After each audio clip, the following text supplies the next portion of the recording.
Right, good evening, everybody.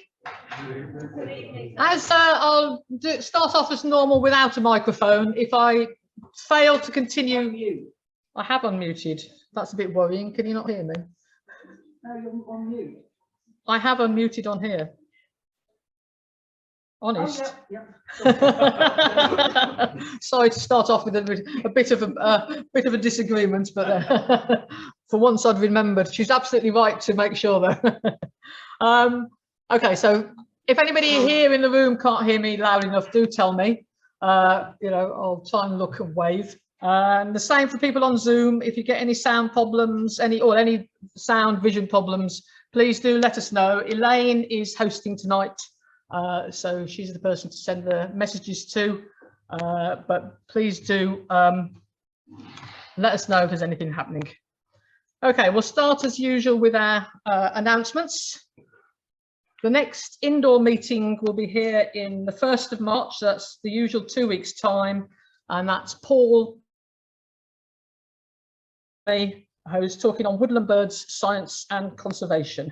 The next outdoor meeting is next Monday, the 20th of February, when Bob Lyle will be doing a joint NDOC and BOC meeting going to Pagham and Selsey. So please do get in touch if you want to do that 3 days in advance at least. And I'll pass over to Rob now, who's going to tell you about a bit more about our outdoor programme.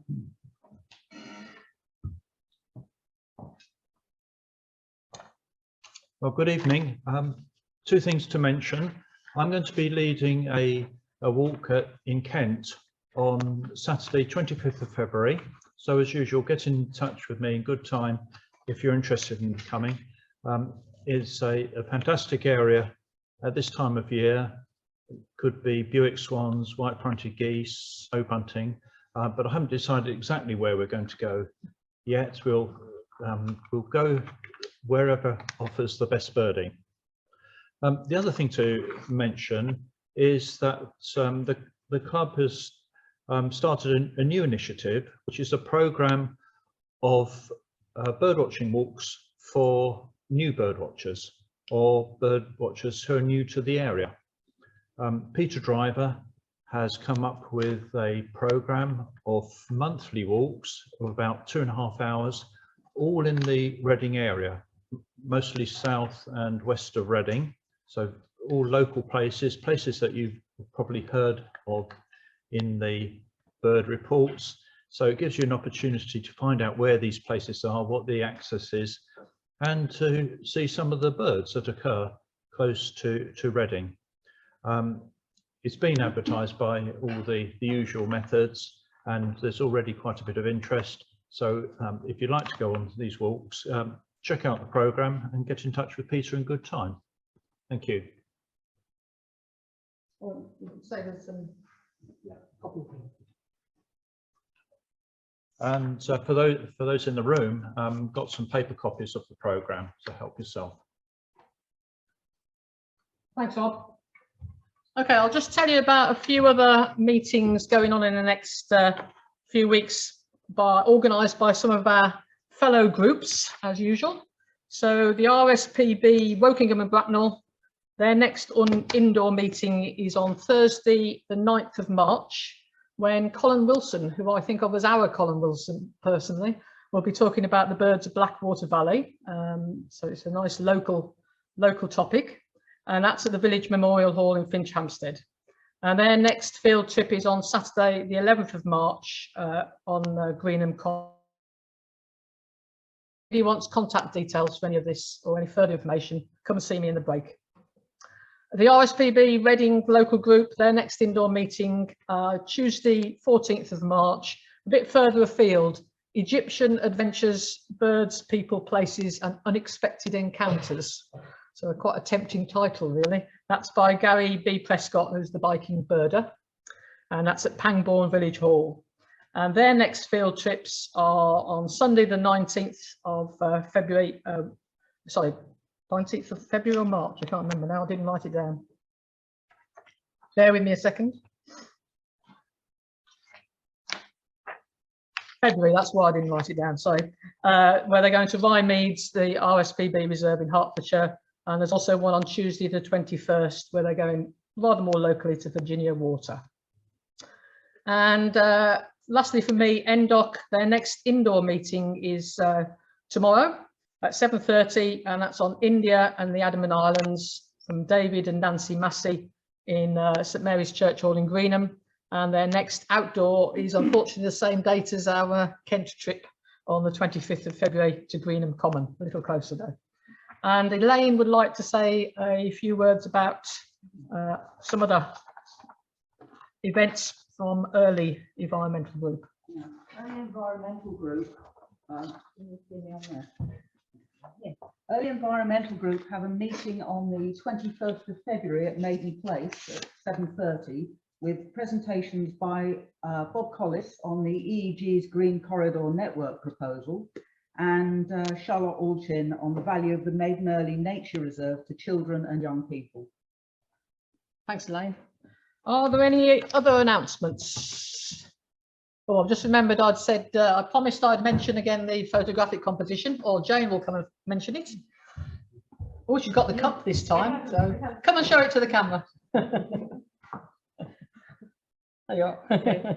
So another reminder that the photo competition is on the 15th of March and entries to me by the 3rd, please. All the details are on the website.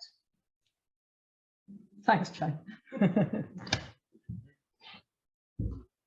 Okay, all right. The only other thing I think then before we start on to the speaker this evening is recent bird sightings. I had a quick look at Bart's birds a few minutes ago, and I think the most notable bird I noticed today were a couple of great white egrets, one at Moor Green Lakes and one at Padworth. But what has everybody else been seeing? Anything exciting in the garden or locally or whatever? There's ringneck duck at Moor Green Lakes, but it's very in its appearances, but I've come to the conclusion that it gets moved from somewhere else at weekends and it turns up at Moor Green on Saturdays and Sundays. All right. I don't know if anybody on Zoom heard that, but there's a ringneck duck at Moor Green Lakes that's erratic, I think is the word. Yeah. But possibly best seen on Saturdays and Sundays if it's getting disturbed from somewhere else. So you've got a weekend duck. So what about anybody else? I was going to tell you about, well, I will now, I've said it, but I was going to tell you about the one redwing feeding in my garden this afternoon, which I don't normally get. But then I noticed that Rob reported 20 in his garden yesterday, so that's hardly I feel hardly worth mentioning by comparison. Anything else? Any other recent sightings to share?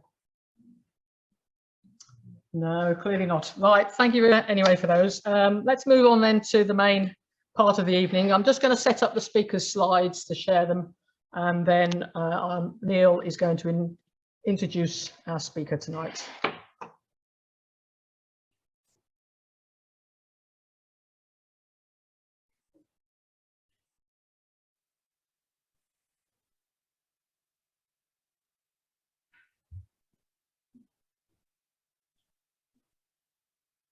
Is that okay, Elaine? Okay, Neil, over to you. And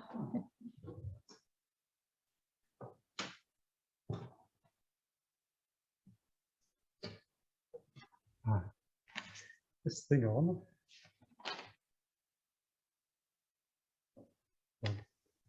There we go. Good evening, ladies and gentlemen. I hope you can all hear me. Shout or indicate if you can't. It's a pleasure to be asked to introduce our speaker this evening in our annual joint lecture with the university. Some 10 years ago, under the chairmanship of the late mentioned Rigoletto, we reached out to the university. One of the results of this was that we had a number of lectures from members of the university staff, including Ken in those days. That has developed, we now have the annual university lecture. Previous distinguished speakers have included Ian Newton, Tim Burkhead and Will Creswell. So it's an honour to invite Ken back to join the series. Ken is, his main work is on ecology and conservation of endangered species and the impacts of land use change on biodiversity. His professional aim is to try and ensure better outcomes for biodiversity.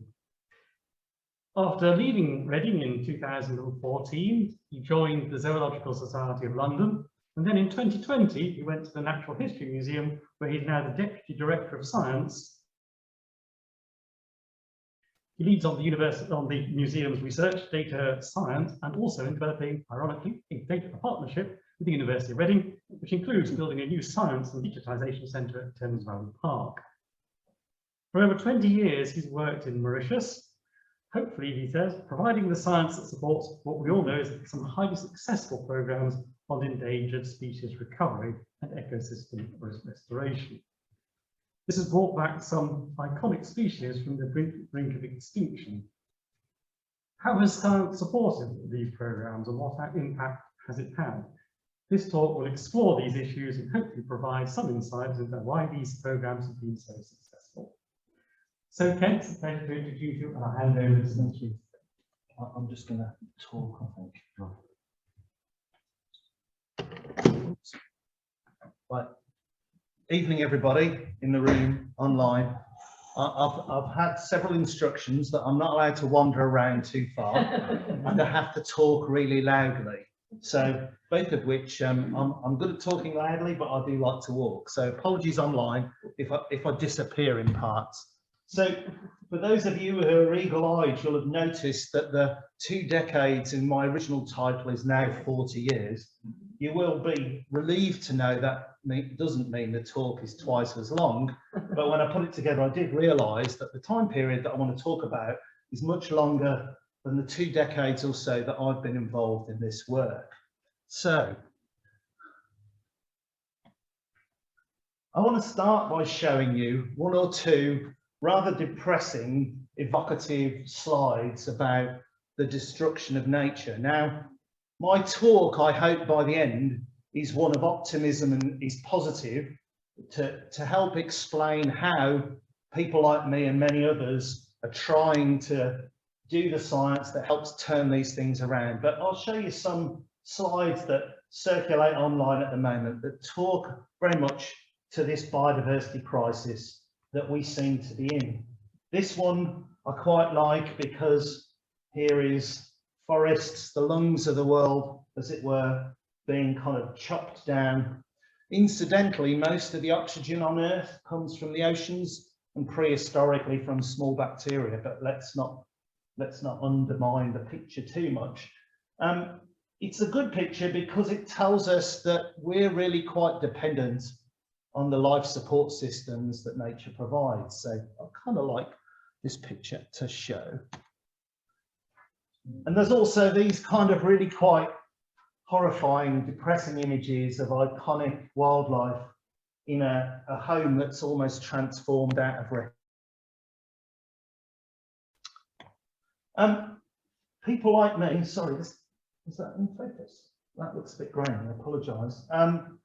What this is a graph that shows you some data that starts to quantify just how much we've changed the natural world. And this is an index. I'm pointing at the screen for people online, which isn't very helpful, I apologise. There's a graph on the screen which shows us a thing called the Biodiversity Intactness Index. So it's a kind of measure of how intact the natural world is, and it shows a graph going from 1700 to the earlier parts of this century, showing that we're now in a phase where the Earth is about 70% intact compared with the past. This is an extrapolation from data. I can explain how it's done for those of you who are interested. But the take-home message is we are at a time when the Earth has been changed, transformed by human activities in a rather radical way.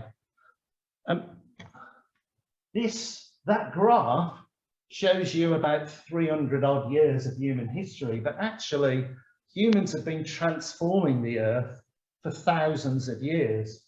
Ever since humans expanded out of Africa, they've been hunting and removing particularly what people like me call megafauna, these really large animals that were present in the not too distant past, who had a really quite profound impact on the way the whole Earth, the planetary system works. And that's a story for another day. But those 4 slides essentially tell you just how much humanity has changed planet Earth since we expanded out of Africa those tens of thousands of years ago. So that's the rather depressing backdrop to the story about Mauritius. So hopefully from this point on, things get a little bit more cheerful. So for those of you who don't know, Mauritius is the red dot in the middle of the Western Indian Ocean, an area about the size of Surrey.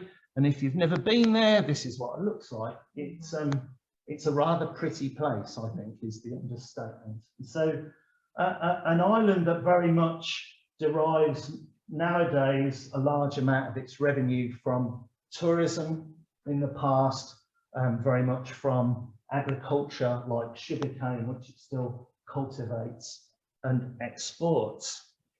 Now, oops, sorry, I can't advance my own slides. When Mauritius was discovered by Europeans in the 1700s, it almost certainly had a completely unique, unique natural that had been isolated in the middle of the ocean for a very long time, had evolved all sorts of weird and wonderful forms. These are some of the, what I think are rather lovely kind of artistic impressions of what some of those birds might look like. Some of these large parrots, the dodos over the other side, giant tortoises. Like many island systems that have been left marooned in the middle of the ocean for a very long time, it evolved its own unique animals and plants, its own unique ecosystems, which were transformed when Europeans arrived, particularly from the 1700s onwards. And it's kind of endemic avifauna today is made up of these, some of which are rather well-known species. So you're all a bunch of bird watchers. Who wants to name all these for me? Okay, the red-headed thing on the left. Anybody? It's a Mauritius phody, a small weepy finch. Okay, this one. This is like, you know, this is what it says on the tin. It's a pink pigeon. Top right, white eyes. Bottom right, echo parakeets, so relatives of ring-necked parakeets, which I don't know, I've seen them in Oxford, so they're probably in Reading by now.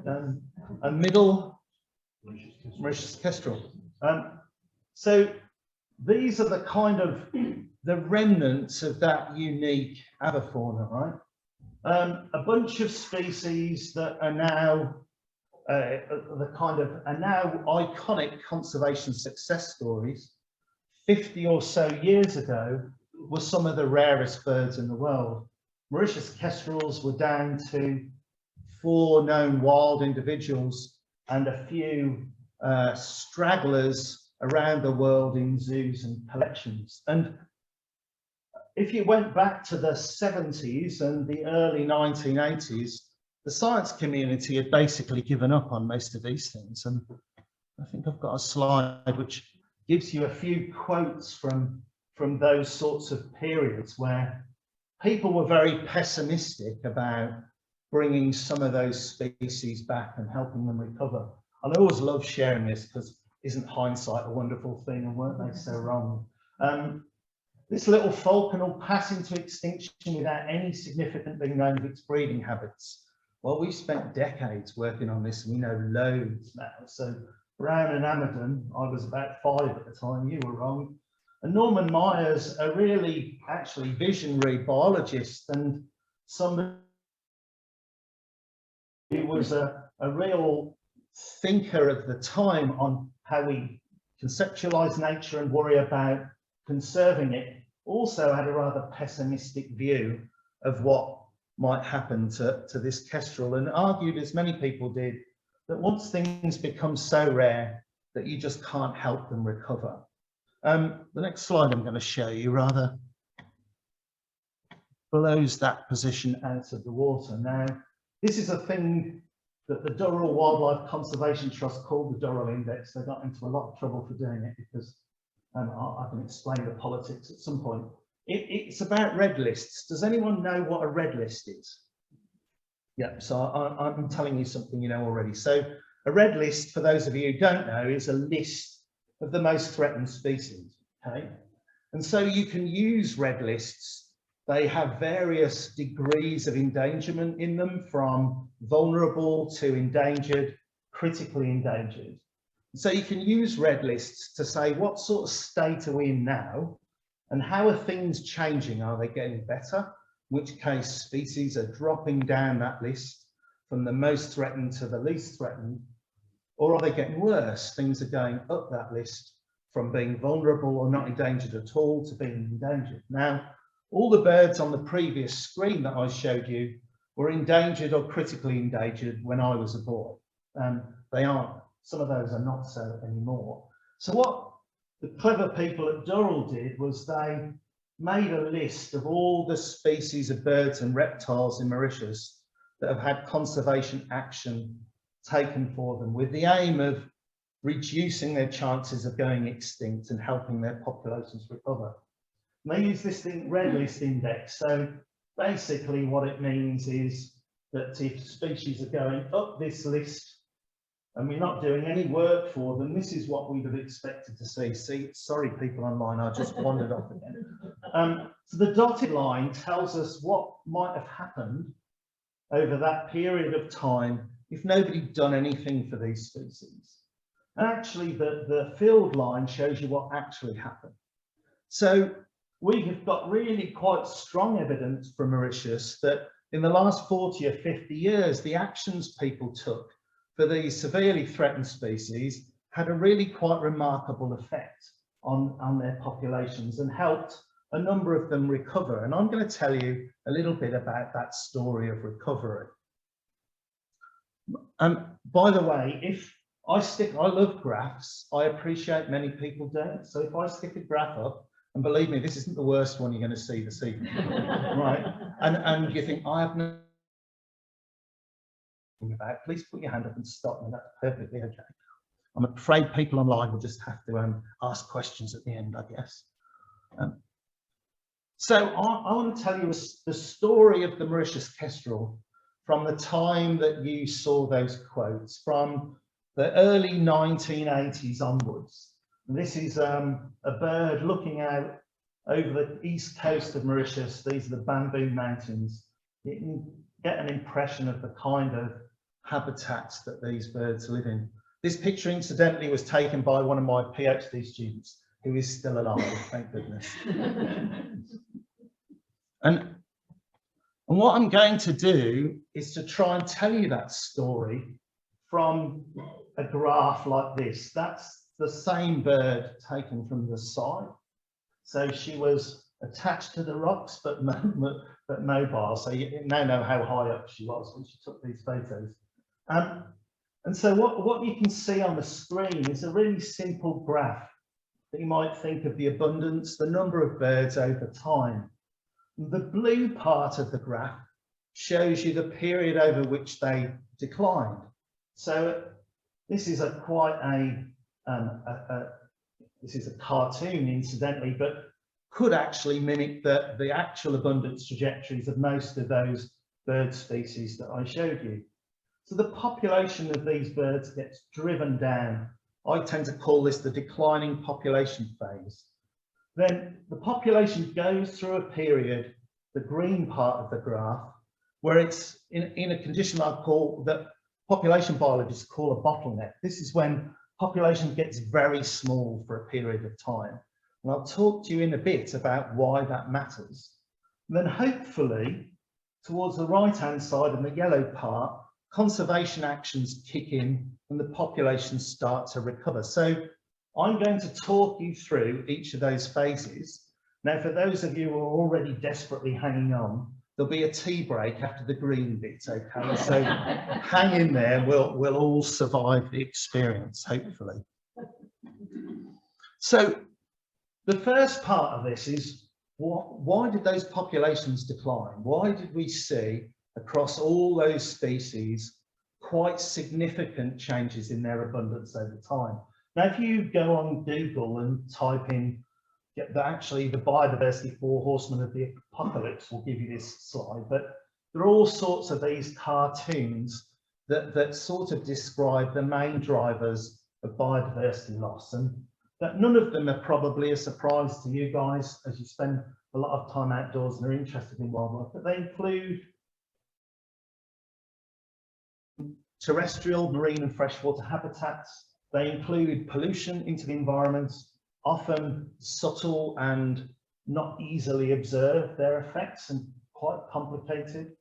Species overexploitation, climate change, particularly from the 1980s onwards, and invasive species and disease, so species that turn up in places that they're not supposed to be. So what I'm going to do is talk through how each of these contributed or otherwise to the declines in Mauritius kestrels. So how did science unravel some of that? Well, there's been quite considerable habitat loss on Mauritius over time. These are maps constructed from old historical records. Sadly, we didn't have Google Earth back in the 1700s, but people went through old archives, old historical documents, and tried to piece together what the last 250 years or so of forest history on Mauritius was. And as you can see, as you move from the sort of middle part or so of the 1700s all the way through to the middle part of the last century, you can see there was a massive decline in forest cover. Large areas of Mauritius were cleared, mainly so that crops like sugarcane could be grown in the lowlands, which is why on the right-hand side, the areas that you see of forest then and now are mainly the upland areas that it was too steep to farm. So there was a massive amount of habitat loss. So you imagine that the island is about the size of Surrey, mostly covered by trees, now mostly isn't covered by trees. Okay, so that's a massive reduction in the area of habitat available to most of those species. Sorry, this is a bit grainy too. That although the area of that forest changed quite dramatically, the content of the forest that remains is also highly modified. These are the East Coast Mountains in Mauritius. So the bit, if you remember the previous slide that has a circle round, you can see why parts of these areas weren't cultivated because they're very steep. But you can also see that large areas have effectively what are grasslands in them, because a lot of the uplands in Mauritius were used as hunting chassis. So the lowlands were cultivating sugar, the uplands, part of them were cleared for these open areas to promote introduced deer species that people used to hunt. Not great, but at least had some protection because they had some value. You can't see to the bottom left-hand corner of the slide in some of that forest, you'll see some rather grainy bits of that picture, which are actually Ravenala palms. So the forest itself is full of non-native species. So the forest extent reduced to about 2%. The forest that remains is actually quite highly modified. So land use change definitely had a major impact on all those species. What about pollution? Well, we think for things like Mauritius kestrels, it was important, and I'll tell you why.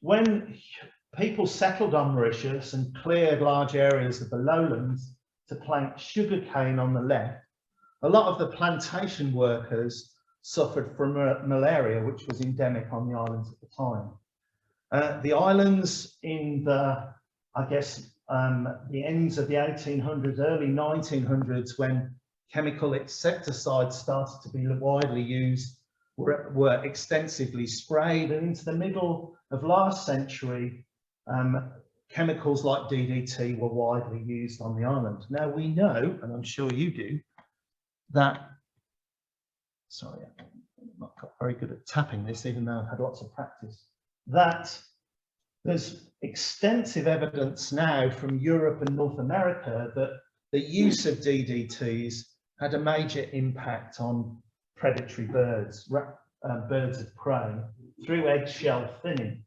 And what you've got at the bottom part of this slide is a time series going back to the end of the 1800s of measures of eggshell thickness in, I think, sparrowhawks from collections like mine. So if you ever wondered why natural history collections are really important for looking at changes that humans have caused in the environment, this is one of the classic examples.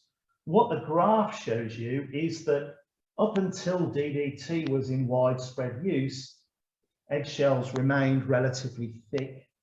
When DDT started to be used, eggshells became dramatically thinner over a very short period of time.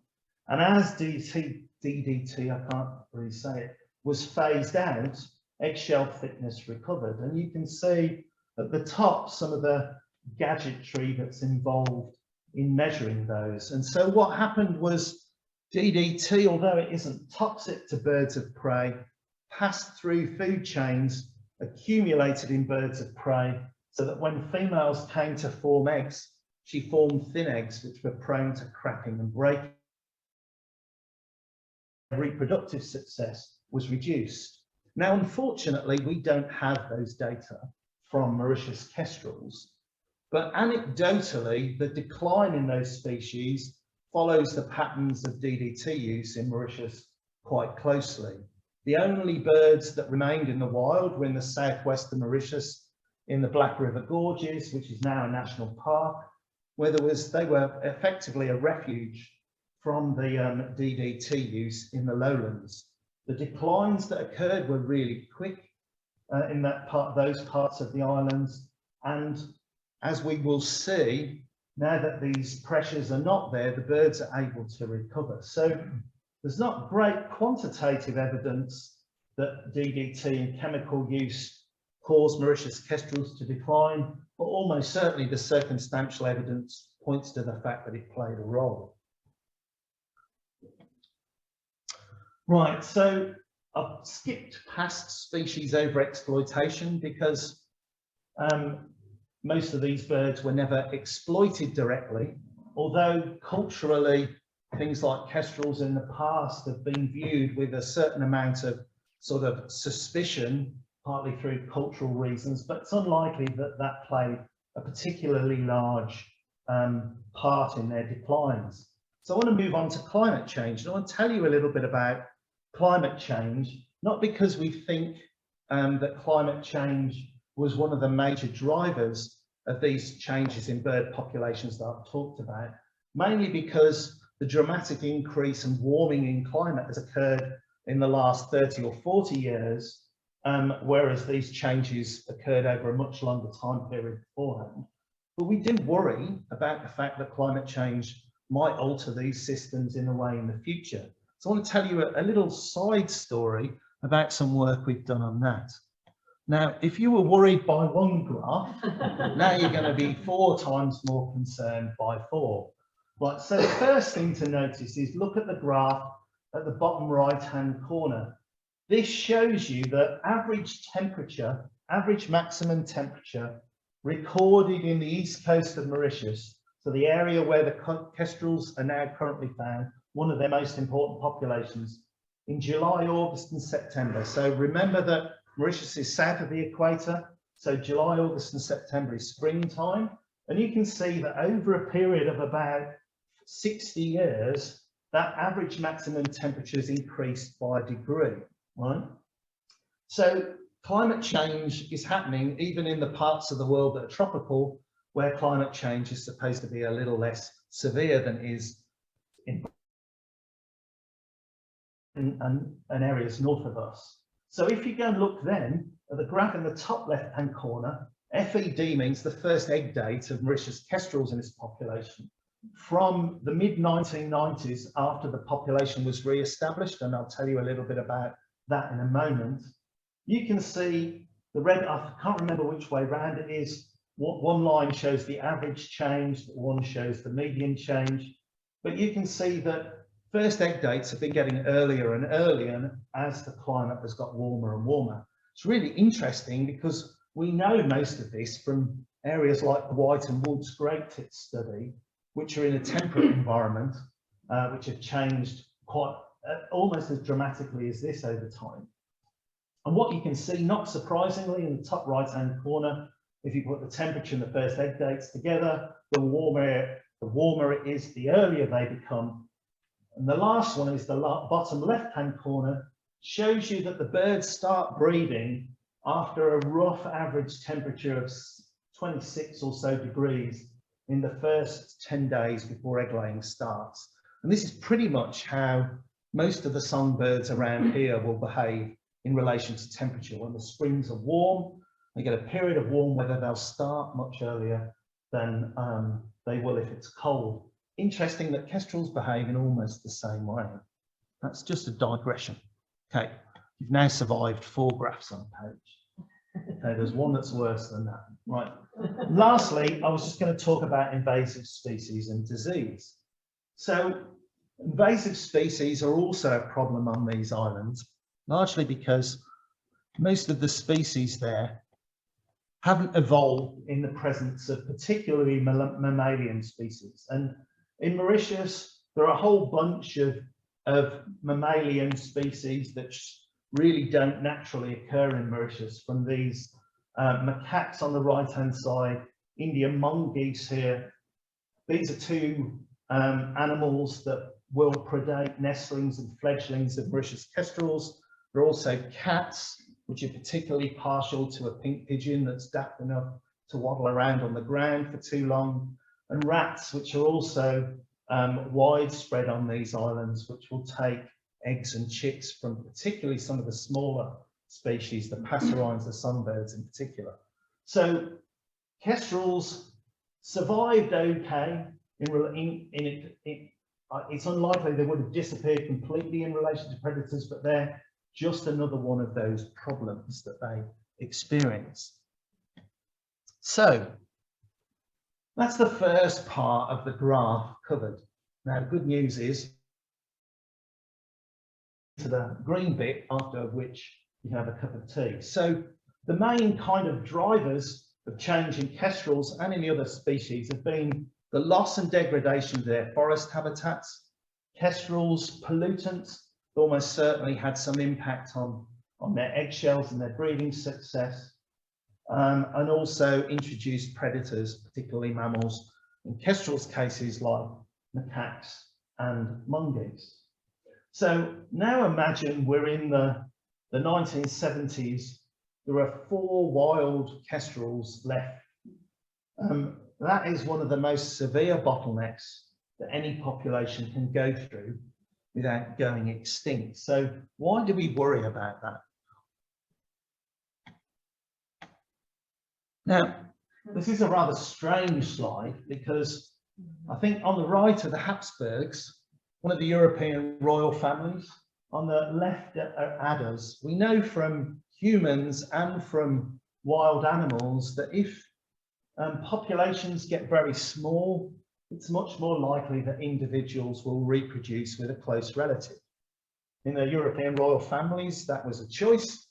And you've all seen Blackadder, and so you know the consequences of some of that.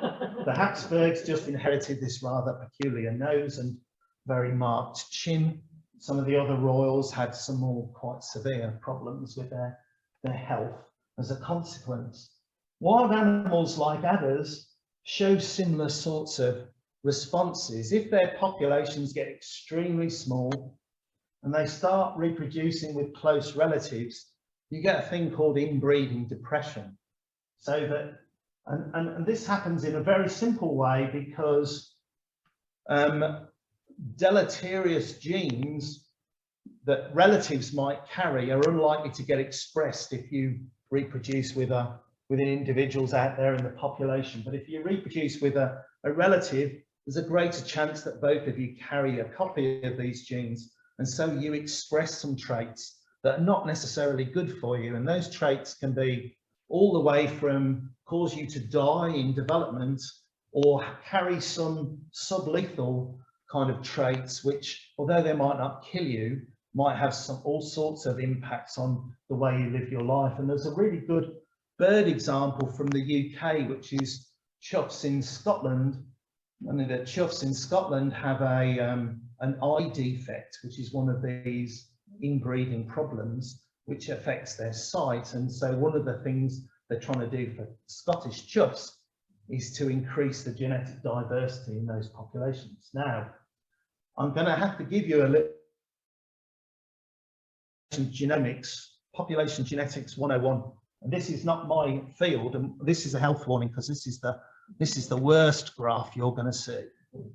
There you go. I knew you'd all be really happy. So first, the easy bit. The animal up there is an alpine ibex, and they're really interesting animals because their populations have been reduced quite considerably by hunting. And so across the Alps, you get a whole range of populations of different sizes. So if you look at the graphs where the letters are along the bottom axis, you'll see that there is a gradient that goes from populations that are reasonably large, although 85 is not particularly large, where it says BR, all the way to smaller populations, AM, where there were a few individuals. Okay, now we would expect as the population gets smaller for the diversity of their genes to get reduced, and that's what you see in this left-hand panel that's called modifier. So on the y-axis, the axis that runs up the screen with the numbers on, where it says homozygous count.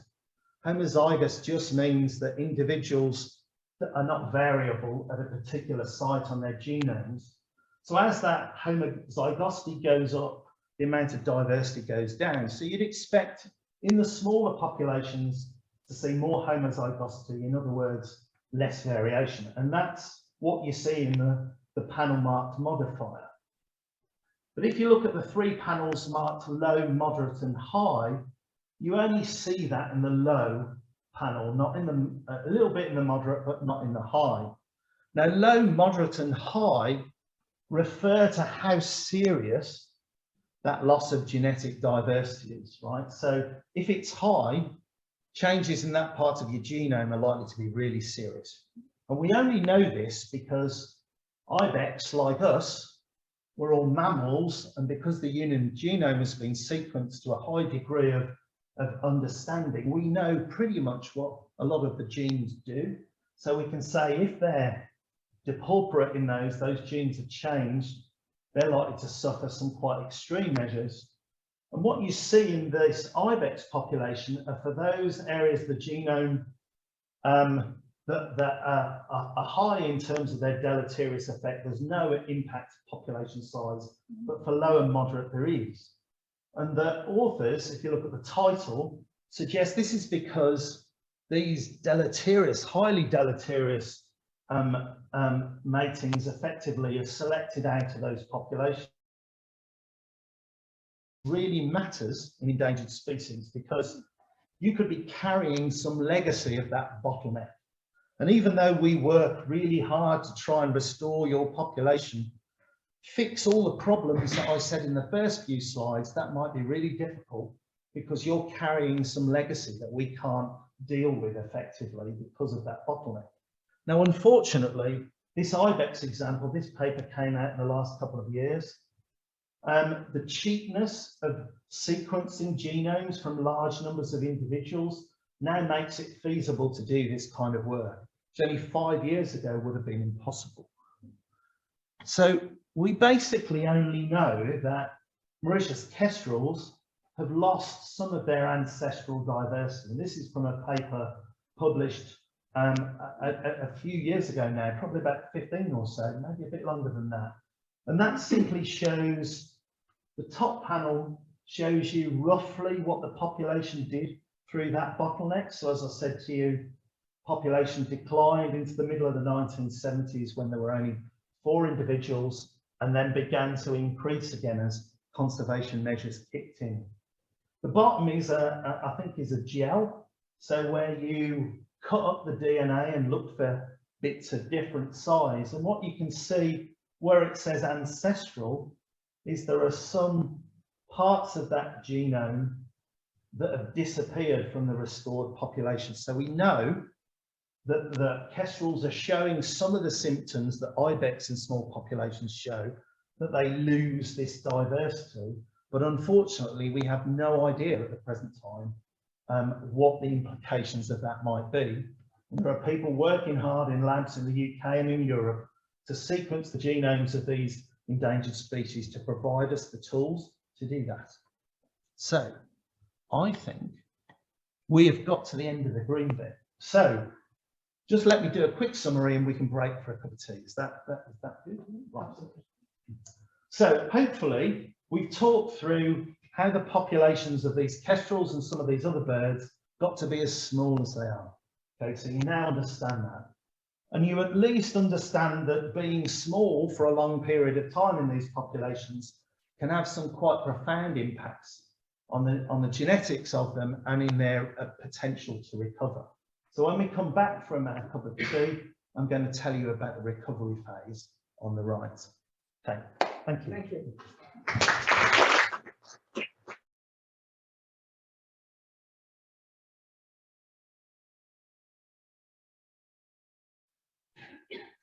I'll just flip back to the other slide and go through it again. Apologies, people in the room. Sorry about that. No problem. So, sorry, people online. I understand you didn't hear the first part, so I'm just going to recover this slide. So, the thing to remember from this slide is this is a map of Mauritius. There are 4 locations shown on it. BM on the right-hand side, the Bamboo Mountains. MM, the Mocha Mountains in the north. BRG, Black River Gorges, the dot in the bottom left-hand corner, which is where the remnant wild population occurred, and Bellon, BO right at the bottom, which is a small current population of kestrels. Just remember those 4 locations because we will come back to them in a moment or two. Okay, and I was just going to start talking about this slide. So the first part of the talk, we went through these threats to biodiversity, and we talked a little bit about how land use change, the loss and degradation of forests had been one of the major drivers of kestrel population declines and for several of the other species. For kestrels, pollution was a problem, the use of insecticides that probably caused eggshell thinning, and on the right-hand side there were a whole bunch of invasive species that caused some issues. Well, we know that the pollutants were removed from this environment. So like in Europe and North America, those chemicals that caused eggshell thinning were no longer used and banned. So the problems to fix, in a sense, if we want the population to recover, are the issues of forest loss and degradation on the left and the invasive species on the right. So what do people do? So you've got to remember now the map of Mauritius with those 4 sites on it. Remember in the 1970s, a few individuals left in the Black River Gorges. And so in order to expand that population outwards, they first captive reared and released these kestrels, most of which were seeded by harvesting clutches from the wild. Sounds a little bit extreme for an endangered species, but if you take early clutches from most wild birds, they'll lay a second replacement one. You can raise the first one in captivity. You can give the birds dummy eggs to sit on. You can raise the chicks till they're nice and healthy. You can give them back. Or in this case, in kestrels, they release them as a brood into the wild through a process known as hacking. This is the way falconers do it, actually. And so they raise the chicks on this rather interesting diet of, looks like a bit like crushed mouse or something, in captivity. And then they take a small brood out before it's fledged, they put it in a nest box, go out 2 or 3 times a day and feed them. And what the birds do, they then start to develop like they would do if they'd been fed by their parents. They hang around the nest site, they start to explore, and eventually they'll disperse once they become independent and are weaned off the food. And so this process was used in the east coast of the Bamboo Mountain population, in Bellon, in the population in the north, and to some extent in the Black River Gorges, to put birds back to places, forest habitats, where they formerly occurred. When they did that, they did all sorts of other management. Sorry about that, very grainy slide on the left. They also did all sorts of management to try and address some of the issues about forest loss and degradation and predators that I talked about in the earlier part of the talk. So one of the problems with these degraded forests is they lack lots of native trees which have holes in them which kestrels nest in. So kestrels will nest in holes in cliffs, but also in holes in trees. So nest boxes are provided routinely to compensate for the fact that their natural nest sites are limited. On the right-hand side, you'll see that birds can be trained to be fed in the wild for a while. So what they do is when the birds are being hacked out, they whistle so that the birds are used to a human with a whistle and associate that with food. Once they're able to fly, they can take food off you. So in the past, when there were smaller numbers of birds, it was possible to provide quite hands-on care to some of these birds to get them through that really crucial period until they're able to feed for themselves. And the last bit is the gruesome part, which nobody really likes to talk about, but it's also really quite important to control predators. So for kestrels, they're really most vulnerable, although the macaques can get into some nest sites if the nest sites are quite short. They can't get into nest boxes very easily because they're too long for their arms to reach inside. But things like the chicks are terrible flyers, as you probably know if you've ever watched a bird of prey nests in the wild. The chicks flop all around the floor, and they're really easy prey for mongoose. So they control mongoose around these release sites to try and reduce the chances that if these young birds get on the ground, they're predated. I've included this picture on the right-hand side because now predator control is a high-tech industry. These are what are called A24 traps that are made in New Zealand, which are used for all sorts of control of rats, mongoose, all sorts of animals. And they essentially have a gas cartridge and a dart and a bait. So if the animal goes and looks inside the tube, it basically gets shot in the head by some large pointy metal object. The advantage of those is they reset. You only have to go back to them every now and again to change the gas cartridge.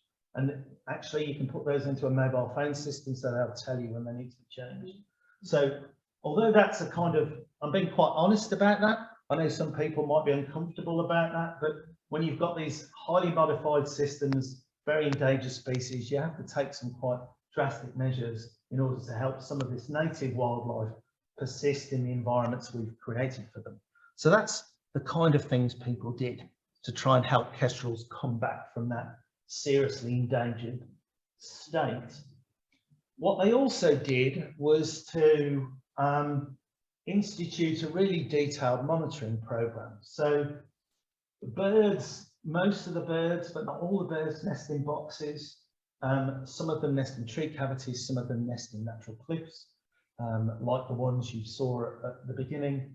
So they monitored the nest sites of these wild birds that were seeded by these captive reared and released individuals and counted the eggs and chicks they produced. You can see on the far right and the bottom left, these are kestrel chicks, resplendent with coloured rings on their legs. They also have metal rings on their legs so that once they leave, that they come back as breeders, you can identify those individuals and you can start to estimate the crucial things that matter to populations, such as reproductive success and survival. And so that these programs, and I claim no credit for this because this happened, were really innovative in two respects. One is because they designed these novel conservation measures. So captive rearing and release in the 1980s was something only the New Zealanders had tried before. Borrowing techniques from things like falconry and other pastimes where people did this kind of approach routinely. They're incredibly innovative in the conservation management techniques they applied, but also unusually the time and effort they invested in making sure they understood what was going on with the populations they were trying to help recover. And that's why it's useful to then have people like me who know what to do with the data that these programs generate. And we've, over the years, done all sorts of pieces of work. This is a French postdoc who worked on the Kestrel program for a number of years, including catching some of these rather grumpy fledglings and sticking radio transmitters on them so we could find out where they went.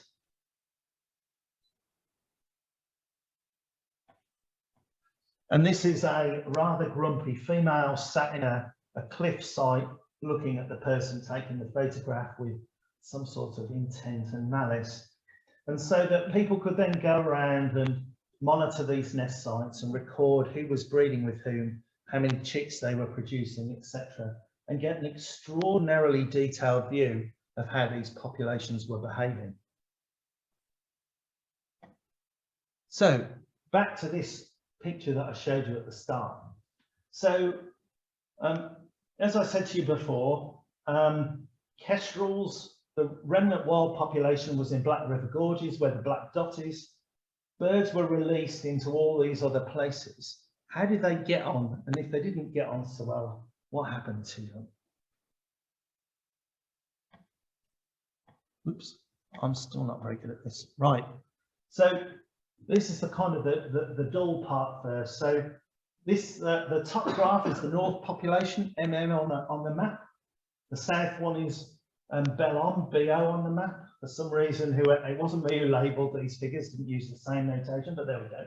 So you can see that the Mocha Mountains birds, the bars show you the number of birds that were released into the population.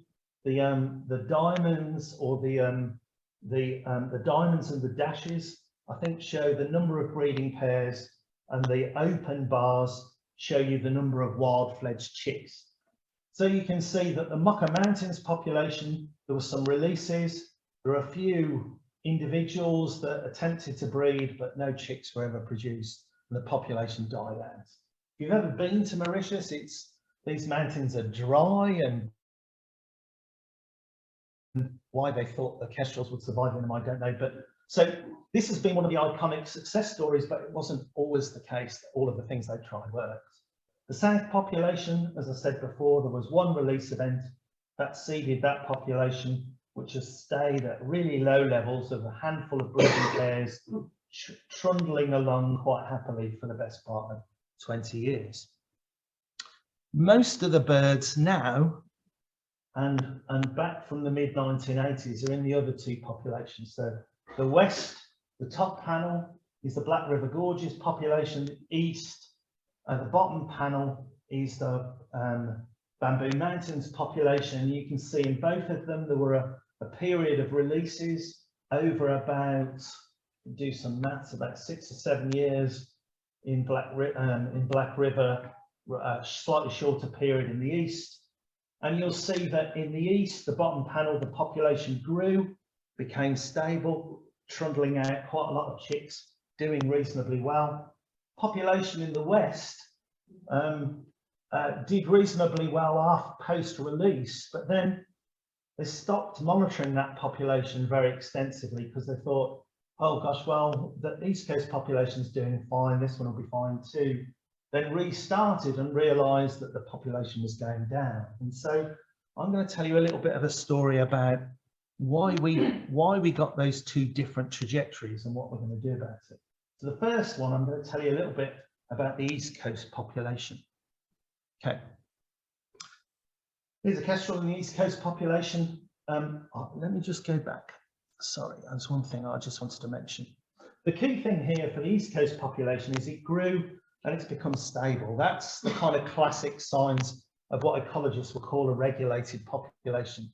So populations can't grow indefinitely because at some point they reach some ecological limits that constrain the numbers. That might be number of nest sites available, although in this case that wasn't it. But often things like breeding success and survival start to decline when population densities get quite high.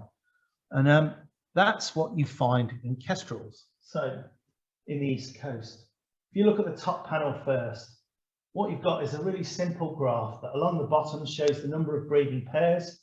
Up the left-hand side shows juvenile survival rates. So these are the survival rates of birds from fledging to their first year, when they're more often than not will enter the breeding population. You'll see that those birds, when there are not many breeders in the population, have really high survival rate, nearly 70%. That's phenomenally high for a small falcon. But once the breeding population gets over about 20 pairs, the survival rate starts to decline. And almost certainly when we've radio tracked juveniles dispersing, they all go to the best forest. Almost certainly there's some competition for resources between juveniles in those prime habitats that causes this, although we don't know that for sure. If we create a really simple model of that population, so that's what the bottom panel shows, a bit like a bank account, you put money in, take money out, does the balance grow or shrink? You'll see that along the bottom you've got time steps in years. On the left hand side you've got the number of pairs. The black line is what a regulated population looks like, that includes that decline in juvenile survival. The grey area shows the natural population, and so our model can reasonably well simulate why that population stops growing at that point, because of juvenile survival largely. The story's a little more complicated than that, but I'm not going to go into it. The take-home message is that those great data that these guys started collecting when they started releasing these birds helps us build a really simple computer model that mimics what that population did really accurately. Now, if we go back to this, that's not what happened in the West population. So the West population grew while the releases were taking place or shortly afterwards, and then has declined. Why did that happen? So you're going to see a series of graphs that show you different components of the nesting cycle that helps us unravel this. So in each of these next two slides, this slide and the following one, you're going to see two graphs. You've got time along the bottom, and you've got some measure of the nesting cycle on the left-hand side. On this one, you've got nesting rate. Nesting rate refers to the fact that the chances that a site that has a pair that are behaving like a pair actually produces a clutch of eggs. So if everyone who you identify as a breeding pair actually lays a clutch, that value would be 1. If none of them do, it would be 0. What you can see is the bamboo mountains, the East Coast population in filled squares, and the West population in filled diamonds and the dashed lines. You can see that the nesting rate in the West is much lower than it is in the East. Okay? So birds in the West are forming pairs, but they're much less likely to lay a clutch, whereas in the East, they're likely to do that. Clutch sizes also tend to be slightly smaller in the West than in the East.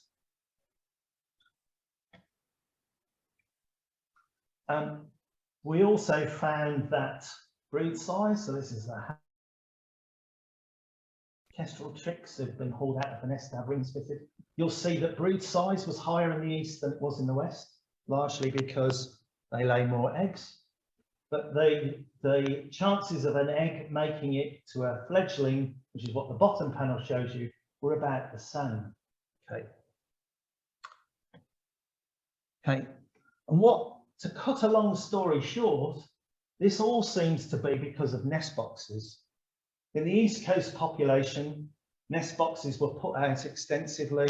The birds breed in nest boxes. They lay larger eggs, larger clutches in nest boxes. In the West, there are fewer nest boxes, more birds in cliff sites, particularly like this one on the left-hand side, and they lay smaller clutches in those places. So what's going on at the moment is a bit of work to put more boxes in the West to hopefully build up their breeding success. Okay. We built a bit of a computer model for the West population as well, and what you can show is that there's the graph that you've seen before of the two populations through time. The big graph with the pointy red arrow pointing to it shows a computer simulation of what the West Coast population will do when you release birds through the early period and then you stop. So the population grows while you're releasing and then declines because they're not producing enough chicks to replace the adults that are dying. And so When the releases were done, they masked this problem until they stopped. Unfortunately, they stopped monitoring the population because they thought everything had worked. So we managed to understand that the west population and the east, although they're exactly the same bird in what looks like very similar habitat, experience almost identical conservation management, have subtly different ecologies that affect whether they're likely to persist or die out. And so we've gone through now, hopefully, all of this graph. We've got to the yellow recovery phase at the side, which tells us that a lot of innovative conservation measures were taken, which caused a number of those kestrel populations, which restored, at least in the short term, a number of those populations, but they only persisted in those places where nests were provided because the birds bred more successfully in those. And now that helps people on the ground manage those populations more effectively and helps them recover long term, hopefully. So I think, oh dear, I've gone through my last slide. So I'm just going to return to that last slide. So that's the story of Mauritius kestrels. The stories of the others are subtly different, but nevertheless, they've all been exposed to the same kind of conservation model. Kestrels, there are now over 200 of them. They were downlisted from critical to endangered. The West Coast population notwithstanding, that population is in reasonably good shape, and we understand how to fix some of their ecological problems, less so about some of these long-term genetic issues. Pink pigeons, there are now 600 of those. I think there were less than 20 or so in the past. There are actually, I think, roughly similar numbers, if not more, of echo parakeets on the right. That population seems to keep growing. The songbirds are a little more tricky because both of these species struggle on the mainland, particularly where they're exposed to predators. So populations have been created on some of these small offshore islands, islets, where the vegetation is also being restored, and their populations have been put on those places. Those populations are doing well, but there's we still don't really know how many there are in the wild properly because the mainland populations are not really that well censored. But the island ones, there are several hundred of the phobies, a few odd, just over 100 or so of the white eyes on Ile Secrète, a small island. So for now, at least, their populations are safe. In the longer term, who knows? The conservation measures have been successful. This idea of creating small refuges offshore where species that are vulnerable to some of the predators on the mainland, which are hard to control, will be refuges for the time being, and there's plans afoot to restore some of those small islands with the vegetation and put some of these birds and the native reptiles back on them. Longer term, climate change and genetic problems might turn out to be issues, but hopefully we'll have the science that will enable us at least to understand how to cope with those things in the next few years. And so I started off with a rather depressing set of slides. I hopefully have ended on the fact that even though birds like these become incredibly rare and endangered, it is possible to do something to conserve them, and hopefully Mauritius and other places like New Zealand are a good blueprint for how this can work in many places around the world. And Mauritius, just to end on that positive note, is one of the few places in the world its biodiversity is recovering and not declining, so it shows that it works. And that, ladies and gentlemen, is that. Thank you very much for your attention.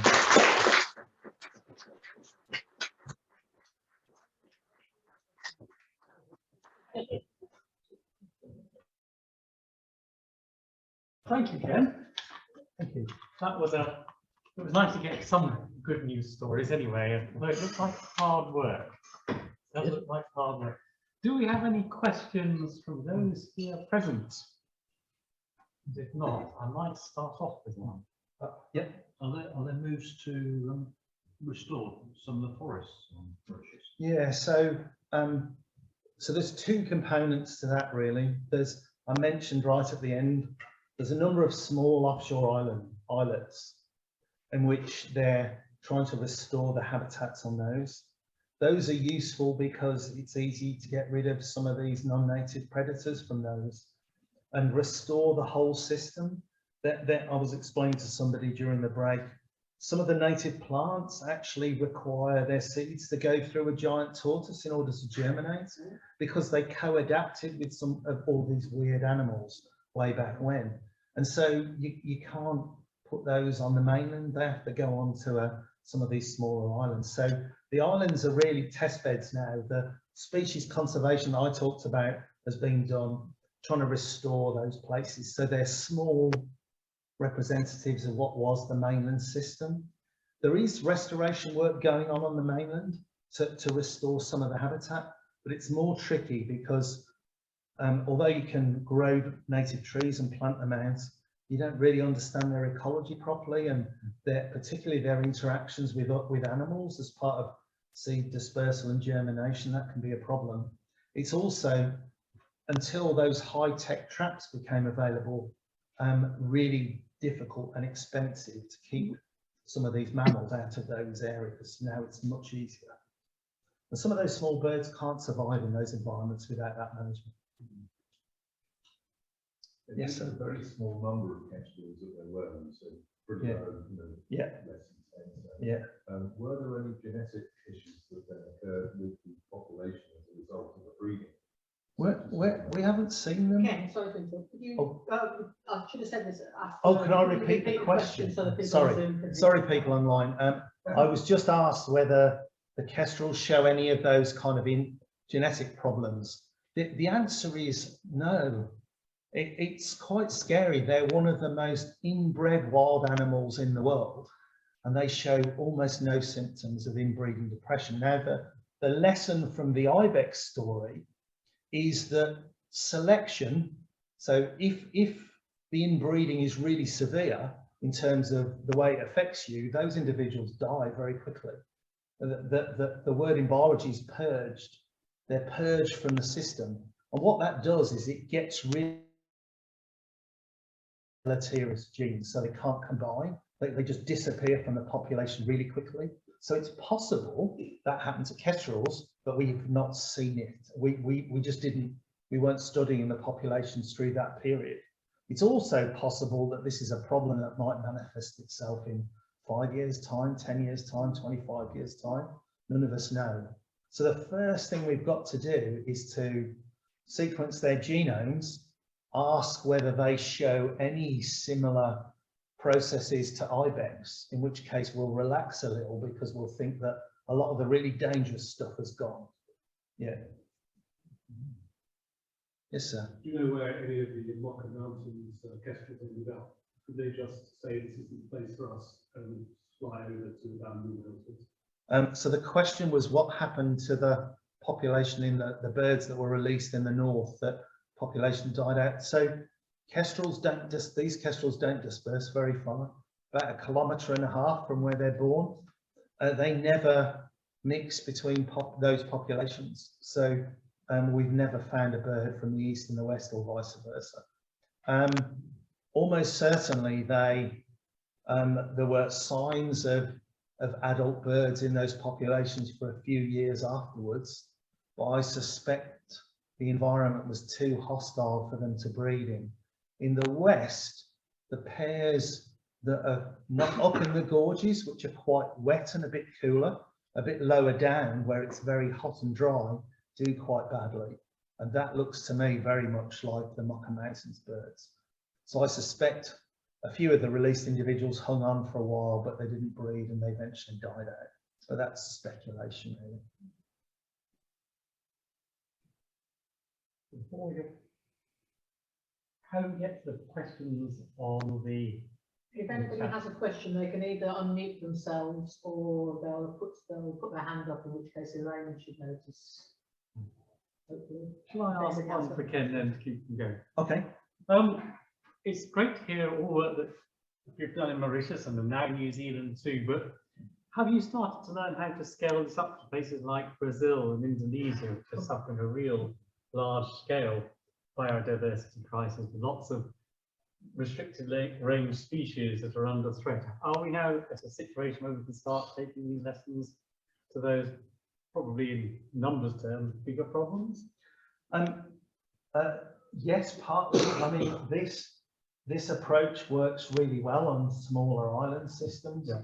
I mean, it's why it's been used in New Zealand, why it's been used in Mauritius, and why it's been used elsewhere. Those really large-scale problems are much more